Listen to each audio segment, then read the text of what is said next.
Bonjour tout le monde, j'espère que vous allez bien. Aujourd'hui, nouvelle vidéo sur ma chaîne YouTube. Aujourd'hui, on va faire un point focus uniquement sur le Bitcoin. Je vais vous donner mon avis tout simplement. Est-ce qu'on va plutôt partir à la baisse ou à la hausse ou est-ce qu'on va ranger?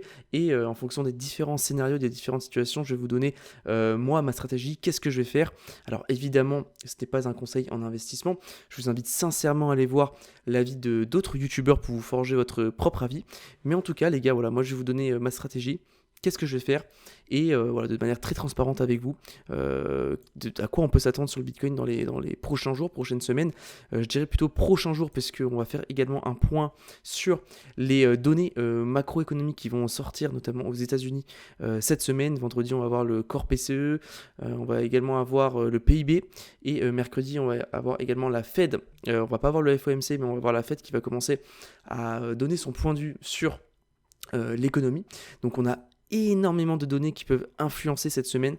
Je vais vous donner mon point de vue. On va faire un tour sur voilà, les différents scénarios qui vont pouvoir se passer au cours des prochains jours parce que je pense sincèrement que cette semaine, notamment cette fin de semaine, va être très volatile. Donc, pour se pencher un peu plus sur le Bitcoin. Bon, bah écoutez les gars, tout simplement, les gars et les filles, puisque je sais que ça m'a été reproché en commentaire d'une de mes dernières vidéos, je crois. Donc, je veux dire l'équipe, ça sera plus simple. Donc, écoutez l'équipe, tout simplement, on commence à s'ennuyer, tout simplement, on commence à ranger. Regardez juste ici, voilà, on commence à rentrer dans un range. En même temps, c'est normal après la chute qu'on a eue. Hein, je vous le rappelle, vous le savez très bien. Je pense que vous avez vu vos wallets, on avait fait une chute de 33%. Donc c'est normal que quand on a des chutes comme ça, comme on l'avait fait d'ailleurs ici précédemment, eh bien on range. Donc là, très certainement qu'on va encore ranger un petit bouton. Pourquoi? Tout simplement parce que déjà, ici, vous pouvez constater qu'on a eu beaucoup d'échanges. Le prix est resté longtemps entre, on va dire, allez, les 53 000 et les 70 000 dollars. Je ne sais pas si vous vous souvenez, c'était une période qui était vraiment longue parce que là, bon, là, je suis en daily, mais c'était vraiment long. Donc c'était de mars 2024 à dimanche 13 octobre, ouais, début octobre, avant une résolution à la hausse de ce range qui était vraiment interminable. Et écoutez, voilà, on a eu beaucoup de volumes donc, qui ont été exécutés ici. Donc théoriquement, logiquement, je dis bien normalement, c'est pas un niveau qu'on devrait casser facilement celui-ci. Voilà, aux alentours des 55 000, 60 000 dollars, voilà, ces fourchettes de prix en gros, et très certainement qu'avant d'avoir une résolution à la hausse ou à la baisse, on va probablement ranger peut-être encore un long moment sur le Bitcoin, ou du moins encore quelques jours. Si je me penche un peu plus sur le côté, côté chart, regardez juste ici, donc on a, bon ça c'est plutôt le côté bullish, je vais vous donner le côté bullish tout de suite. Donc on a une pattern ici, peut-être que vous l'avez constaté, qui est un triangle ascendant, donc on a deux droites qui convergent vers un point, qui forment donc un triangle, et en général ce genre de pattern, même quand on a une tendance baissière ici, eh bien c'est des patterns qui sont plutôt bullish. Regardez, je vais vous montrer juste ici ce que nous dit la littérature. Hop, juste là. Regardez ici, donc on a... attendez, je vais zoomer un peu plus. Tac, voilà, hop. Donc on a notre triangle ascendant. Vous pouvez voir voilà, qu'on a eu cette baisse, la baisse qu'on a eu ici, et que là on commence à ranger dans ce triangle. Et en général, c'est une résolution haussière qui est la conséquence de cette pattern. Évidemment, il y a toujours un pourcentage de risque que ça soit une résolution baissière. Je vous rappelle que les patterns sont aussi dépendantes de la macro et de la géopolitique, donc macroéconomie et géopolitique, forcément. Mais écoutez, statistiquement, on a plus de chances de casser à la hausse avec un triangle ascendant. Donc si on calcule la target, je prends l'entrée du triangle et la sortie, hein, grossièrement, on fait ça à peu près. Disons qu'on va casser voilà, dans les prochains jours, on va dire voilà, à peu près ici. Ça nous mènerait directement aux 83 000 dollars. Donc, vous pouvez faire un pump jusqu'aux 83 000 dollars théoriquement si on va chercher la target de ce triangle ascendant. Ce qui en soi n'est pas forcément déconnant puisque ça nous amènerait juste ici au niveau des 0,382 de Fibonacci. Donc, aux alentours des 83 000, 84 000 dollars. Donc, il y a un niveau sur les Fibo, les 382 qui est un niveau qui fait souvent office de résistance. Donc il faudra voir une fois qu'on arrivera sur ce niveau-là, du moins être très vigilant. On pourrait peut-être pourquoi pas mécher juste ici aux alentours des 84 000 et des 87 000 puisqu'on a un petit fair value gap à aller chercher. Donc pourquoi pas, le prix pourrait être attiré dans ces zones. Et également juste ici on en a un petit aux alentours des 81 000, 79 000, 80 000 dollars. Donc voilà, pourquoi pas, si on a une résolution haussière de cette pattern. Si en revanche on casse cette pattern à la baisse, donc hop, on rapporte donc la target qu'on a calculée à la baisse, et ça nous mènerait directement dans la zone de rechargement de Fibo aux alentours des 55 000 dollars. Donc vous voyez que c'est vraiment pas la même, c'est clairement pas la même, donc il faut vraiment rester extrêmement vigilant. Quelque chose qui personnellement me dérange légèrement actuellement sur les niveaux de prix dans lesquels on se situe, je vais décaler hop ceci, c'est que regardez, et je vous en ai parlé très souvent, quand on prend un Fibo, donc depuis le début du bear market jusqu'à la TH, donc on a les différents niveaux de Fibonacci, vous êtes d'accord avec moi, la zone de rechargement se situe entre les 0,786 et les 0,618, donc entre les 39 000 et les 57 000 dollars environ. Des zones qui, pour ceux qui ne le savent pas, sont des zones que les institutions aiment beaucoup, puisque ce sont des zones de rechargement à long terme, et souvent les institutions viennent recharger dans ces zones de prix. Voilà, donc ça, pour ceux qui ne le savent pas, maintenant vous le savez. Et on a un autre niveau qui est les 0,5 de Fibo. Malheureusement, les 0,5 de Fibo, qui se situent actuellement aux 70 000 dollars, qui est donc les 70 000 dollars un seuil psychologique, et bien malheureusement, on se situe juste en dessous les 70 000 dollars, et les 70 000 dollars en général, c'est un niveau sur lequel on fait souvent des dead cat bands. Qu'est-ce que c'est un dead cat band? C'est tout simplement des niveaux sur lesquels on bute pour ensuite mieux chuter. Je vous le fais de manière très, très rapide et très concise.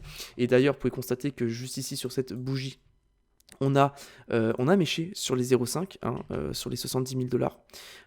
Donc c'est ça qui me fait un petit peu peur actuellement. C'est-à-dire qu'on a certes cette pattern. D'ailleurs, si on se met en 4 heures, peut-être que ça sera plus évident pour vous de voir ce magnifique triangle ascendant, qui normalement est une pattern qui, comme je vous le disais, se réalise à la hausse. Mais ce qui m'inquiète un petit peu, c'est qu'on est juste en dessous les 0,5. Et on va aller faire un petit tour sur les données on-chain, avec l'incertitude, etc., qu'on a sur le marché. Je vous avoue que je suis pas hyper confiant, enfin du moins je n'irai pas poser un trade sur ces niveaux-là, car tout simplement, eh bien, on est sur des niveaux, les 0,5 qui font souvent office de dead cat bands, et malheureusement, voilà, si vous placez un trade en espérant arriver à la target de cette pattern aux alentours des 83 000, 82 000 dollars, et bien malheureusement voilà, ça peut être annulé très rapidement avec un dead cat band, notamment aussi avec les chiffres qui vont arriver cette semaine, je vais vous en parler juste après. Donc vraiment il faut être très vigilant. J'avoue qu'on est sur des zones actuellement qui sont pas évidentes à trader.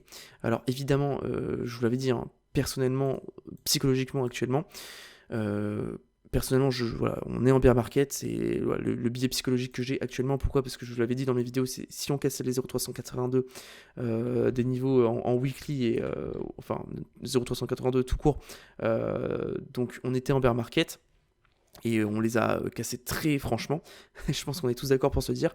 Pour moi, voilà, on est en bear market, et surtout aussi qu'on est clairement rentré dans une tendance baissière. Vous voyez bien qu'on n'est plus du tout dans des dynamiques qu'on avait précédemment pendant la tendance haussière du BTC. C'est-à-dire que voilà, on corrigeait, on faisait on corrigeait, après on repartait, etc. Là actuellement, on fait clairement des bas de plus en plus bas et des hauts de plus en plus bas.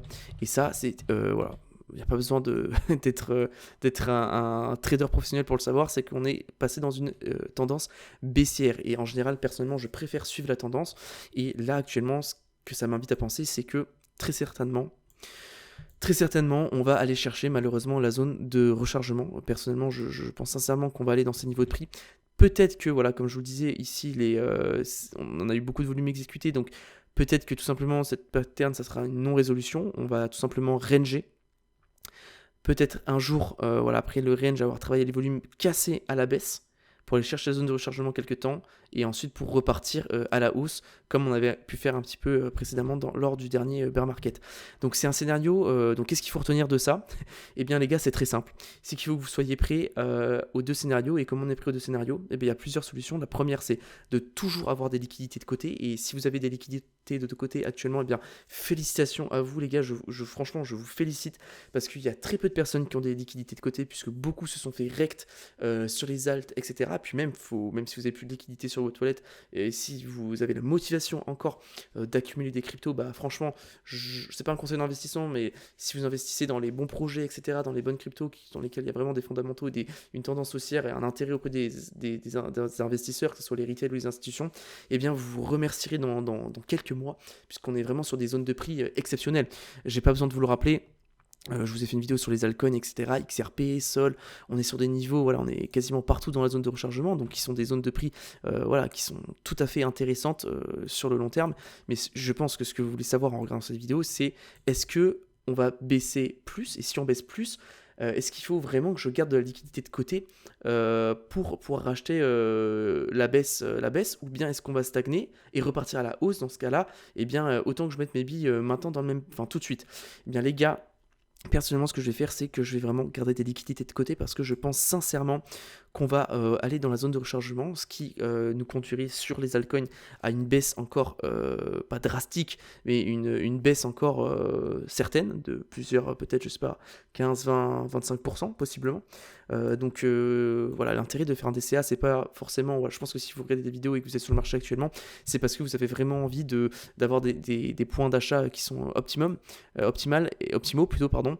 Et voilà, j'essaie de tout simplement m'exécuter en vous répondant à vos questions. Et évidemment, encore une fois, j'ai pas de boule de cristal. Personnellement, voilà, je pense qu'on va un jour ou l'autre retourner dans ces zones de prix. Et je pense que c'est des zones très intéressantes pour accumuler. Bien évidemment, j'ai commencé à recharger ici sur certains alts comme XRP ou Solana. Voilà, parce que j'estime que c'est des zones de prix qui sont intéressantes selon moi, mais évidemment la majorité de mon bac actuellement se situe sur les stablecoins. Pourquoi? Parce que je table sur une continuation de cette tendance baissière qu'on a actuellement. On va faire un tour tout de suite sur les données on-chain, qui sont juste ici. Donc les données on-chain, donc juste ici vous avez le cours du Bitcoin. Vous avez juste ici l'Open Interest. Donc l'Open Interest, c'est très intéressant à regarder puisque vous le constatez qu'on est en baisse juste ici.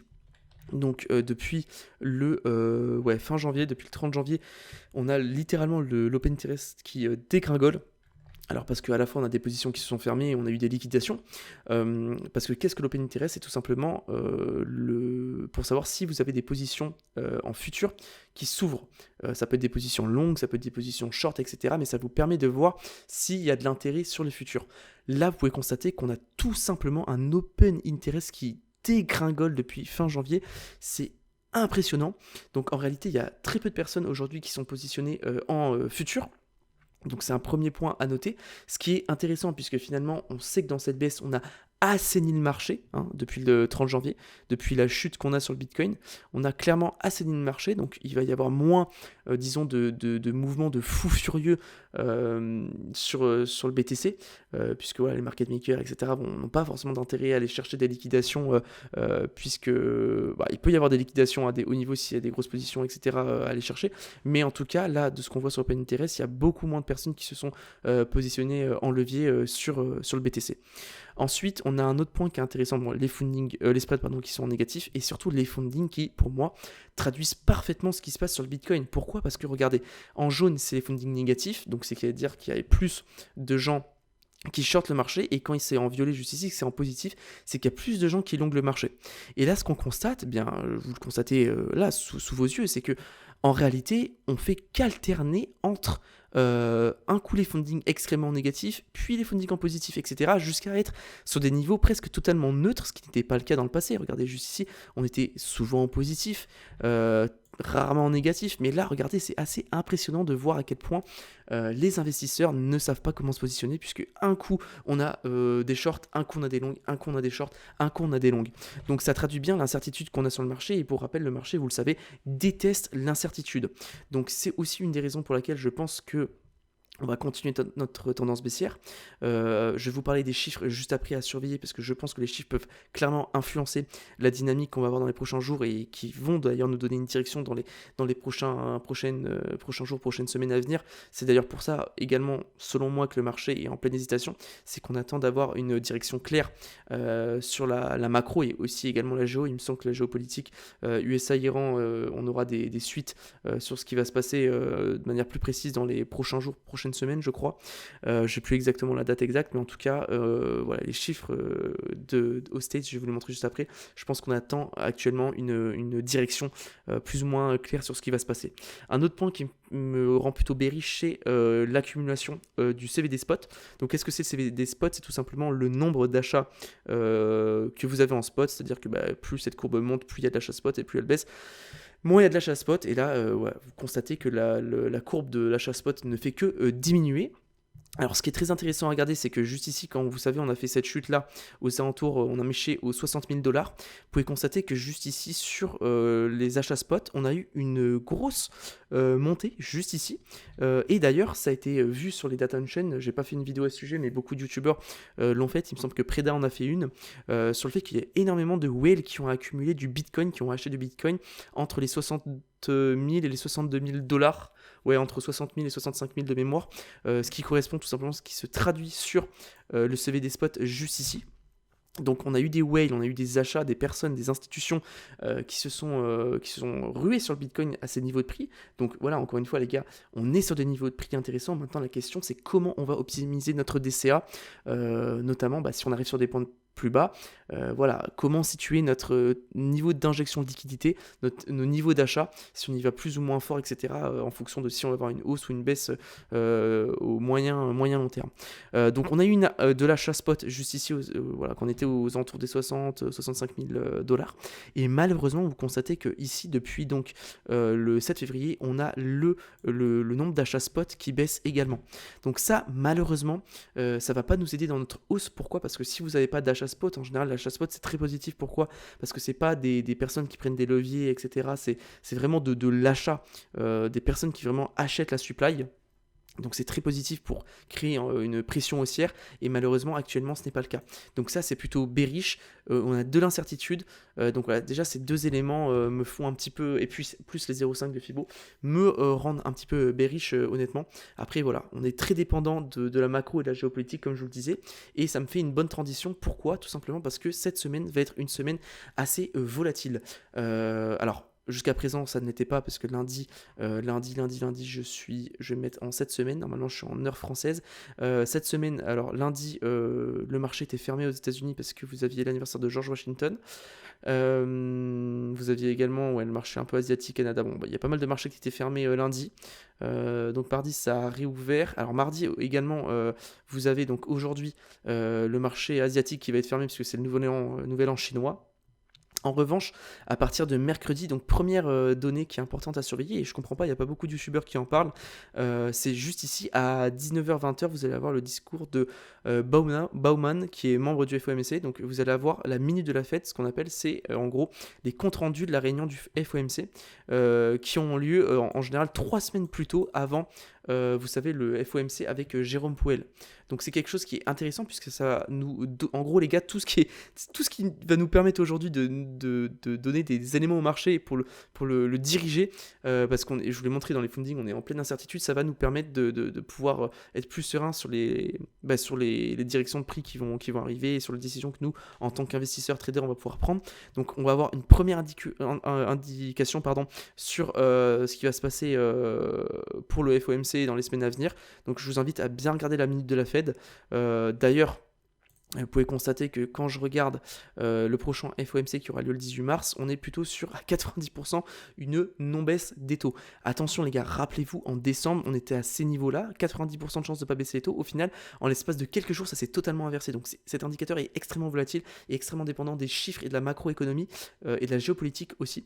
Donc voilà, il ne faut pas non plus tabler 100% sur ces statistiques-là. Ce sont ces statistiques à ce jour, mais actuellement, ça peut très vite changer.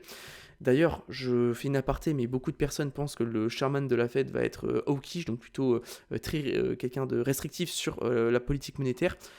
Trump dit tout l'inverse, donc je vous invite vraiment à être méfiant sur ce que la majorité peut penser, puisque oui, il est connu pour être très bearish, enfin très strict, plutôt, c'est le bon mot, sur la politique monétaire des États-Unis, mais en réalité, c'est Trump qui le met, et vous savez que Trump, il a vraiment envie de stimuler l'économie américaine, de stimuler les marchés financiers, puisque voilà, quand les marchés financiers US se passent bien, les US vont bien. Et vous avez vu à quel point il a fait une pression sur Jérôme Powell ces derniers mois pour baisser les taux, etc. Honnêtement, vous pensez sincèrement qu'il va mettre quelqu'un au pouvoir de la Fed qui va être très restrictif comme Jérôme Powell pour les baisses des taux? Voilà, je n'ai pas la réponse, je vous laisse prendre la décision par vous-même, mais c'est juste une réflexion que je vous invite à avoir et éviter de forcément penser comme la majorité, puisque vous savez que penser comme la majorité sur les marchés en général, c'est pas bon signe. Donc voilà, actuellement on a une non-baisse des taux, mais en fonction des chiffres, ça peut très bien changer. D'ailleurs, vous avez vu que depuis mi-décembre, l'inflation, on est sur une chute énorme, on est quand même passé de 2,70 à un plus bas de 0,74. Donc il va vraiment falloir surveiller ça. Pourquoi? Parce que vendredi, juste ici, vous allez avoir d'autres données qui sont extrêmement importantes, et je pense que vendredi soir, heure française, il va y avoir, vendredi soir, oui, heure française, il va y avoir beaucoup de volatilité. Pourquoi? Premièrement, parce que vous allez avoir, tout simplement, il y a le PMI, etc., mais vous allez avoir le PCE Core, qui va être donc un indicateur sur l'inflation. C'est très important, puisque ça va nous dire que tout simplement, si on a l'inflation qui chute drastiquement, comme nous le montre Trueflation, eh bien la Fed va être vigilante sur ce point-là, puisque faut pas que l'inflation baisse trop, sinon on pourrait rentrer en récession. Et puis également, si l'inflation baisse, il faut aussi pouvoir quand même la maintenir aux alentours de 2% pour stimuler l'économie.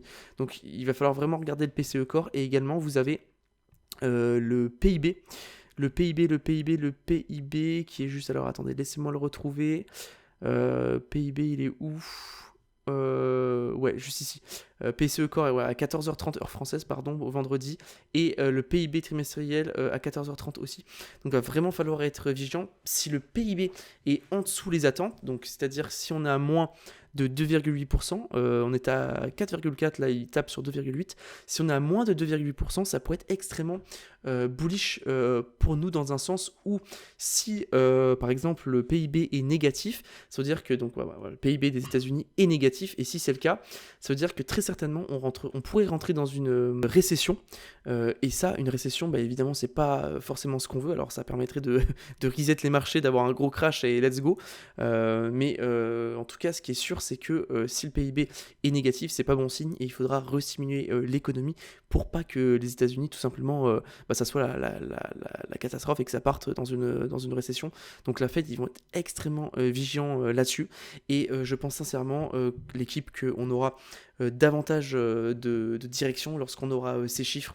Donc soyez extrêmement vigilants, parce que vendredi, ça risque d'être très très volatile dans l'après-midi, notamment à la clôture le soir.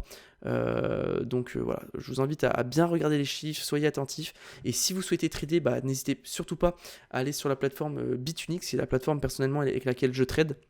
D'ailleurs, c'est très pratique parce que ça me permet de me hedger, parce que vous savez, donc j'ai acheté des cryptos en spot, donc là c'est vraiment de l'achat, j'ai acheté vraiment des cryptos, et en réalité, quand le marché baisse, mon spot baisse, mais en revanche, vous pouvez shorter le marché. Donc ça vous fait un système de hedge. En gros, vous avez une position, on va dire, longue en levier x1, qui est le spot, et vous pouvez également shorter le marché pour essayer de, on va dire, limiter la casse et faire des profits sur la chute du marché, alors que votre spot est en train de perdre. Eh bien vous gagnez quand même de l'argent, et ça vous permet d'accumuler des cryptos en spot et de renforcer vos bagues. Et je vous rappelle que le moindre dollar en bear market, eh bien c'est potentiellement un 10 dollars en bull run. Donc si vous aimez trader, je vous invite à être très vigilant, parce qu'il y a beaucoup d'incertitudes en ce moment, et les mouvements sur le marché sont extrêmement fourbes. On va un coup à la hausse, un coup à la baisse. Vous avez constaté sur le Bitcoin, c'est vraiment... là je suis en daily, mais un coup on va à la hausse, un coup on va à la baisse, donc le marché est extrêmement indécis, on va sur des niveaux qui sont très très fourbes, donc je vous invite à être vraiment vigilant, mais c'est quelque chose que vous pouvez faire, trader en shortant, ou en faisant des longues, etc., mais vous hedger, c'est tout à fait possible. Donc si vous souhaitez vous inscrire sur la plateforme Bitunix, vous avez un lien dans la description, ou en commentaire épinglé également, je vous mets le lien en général. Vous pouvez tout simplement vous inscrire sur la plateforme Bitunix. Vous avez avez beaucoup de récompenses, etc. Moi, voilà, quand vous vous affiliez à moi, je gagne également des bonus pour être tout à fait transparent avec vous. Donc c'est aussi un moyen de me soutenir. Et puis même au-delà de ça, si vous aimez trader, la plateforme Bitunix, honnêtement, pour en avoir testé pas mal, elle est vraiment géniale et vraiment hyper intuitive pour trader, ne serait-ce que pour déplacer votre stop loss, vos take profit, etc. Directement sur le graphique, c'est vraiment top. Donc écoutez les amis, je crois que j'en ai terminé pour cette vidéo. J'espère en tout cas que j'ai été assez clair. J'avais beaucoup de choses à dire au final, je pensais que cette vidéo allait être plus courte, mais voilà, en tout cas j'espère que ça vous donnera des informations un peu plus sur vos prochaines décisions d'investissement. En tout cas voilà, n'oubliez pas que c'est indispensable de garder de la liquidité de côté, de se préparer à n'importe quel mouvement, soyez prêts. Il va y avoir je pense beaucoup de volatilité dans les prochains jours, donc voilà, soyez solides les gars psychologiquement, mais si vous êtes encore là, j'en ai bien évidemment aucun doute.